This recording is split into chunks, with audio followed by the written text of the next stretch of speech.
Hey everyone, thank you so much for watching today's video. In this video, I'm gonna create this makeup look using all Maven beauty products.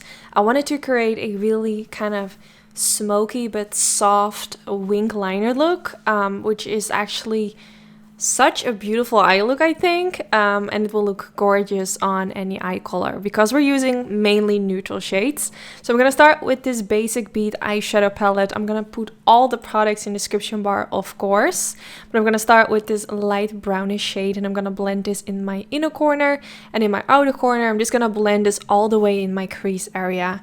This is a really light color, but if you follow my YouTube for a while, you know I always like to start with a light color first to really build up the color payoff in my crease and just slowly make it darker and darker.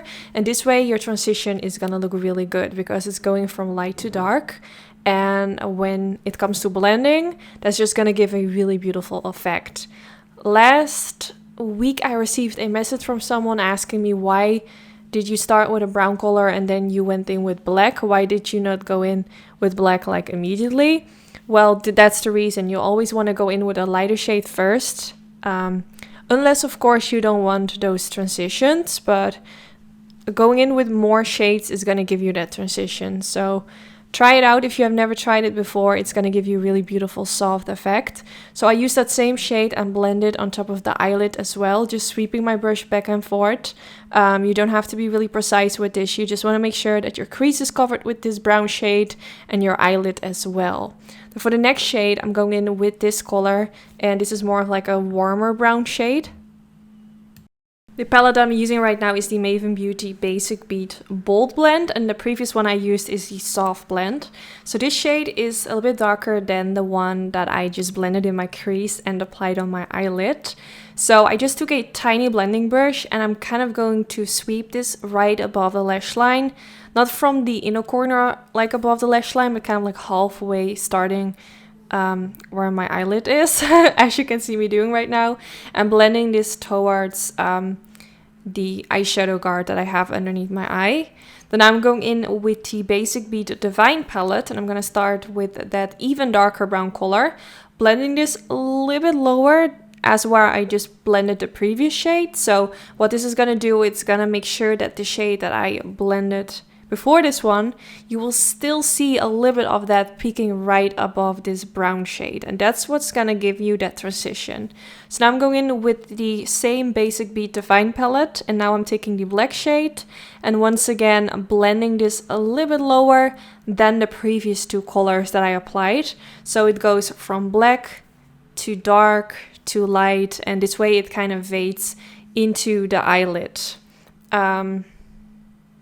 I think I actually went up a little bit too high maybe. How you can fix that is go in with a little bit of that previous color and blend it on top of that transition. But I think it was actually looking pretty good. I wasn't really too focused on making it look really light. But just make sure that you always blend the next darker shade a little bit lower. So I used a tissue to remove all the excess product underneath the eye and a little bit of concealer. And then I went back in with the Basic Bead Divine palette using that dark brown color and blending a little bit of that for underneath the lower lash line. Since I used the same shades in the crease, I can now kind of like blend it underneath the lower lash line into that wing liner as well, so everything kind of looks nicely together. And I also added a little bit of that black eyeshadow to make the transition from the wing liner towards the lower lash line even better. Then now I also used that dark brown shade and used a little bit on a wing liner brush, and I'm using it to create a pointy inner corner. This is totally optional if you were creating this makeup look and you don't really like it. Of course, you can skip this step. I just felt like adding something extra, and I know you guys really like it when I do a kind of cat eye kind of look. So now I applied some mascara, and now it's time for fake lashes. I'm gonna use some gorgeous lashes from Maven Beauty. To finish off this makeup look, I will put all the information on all the products I'm using today in the description bar, together with the numbers and the shade names of the palettes in case you're curious. So I'm applying it right on top of where I normally would apply my mascara. no, not my mascara, my eyeliner. So just kind of right above your own natural lashes. And then this is the finished result. I think these lashes are beautiful. I love how this eye makeup look turned out. Let me know if you're gonna try it out as well. And of course, don't forget to give this video a thumbs up if you enjoyed. If you want to shop any of Maven Beauty's products, I will link everything down in the description bar. And yeah, thank you so much for watching, and hopefully I will see you all in the next one. Bye guys! Walk, keep on walking straight.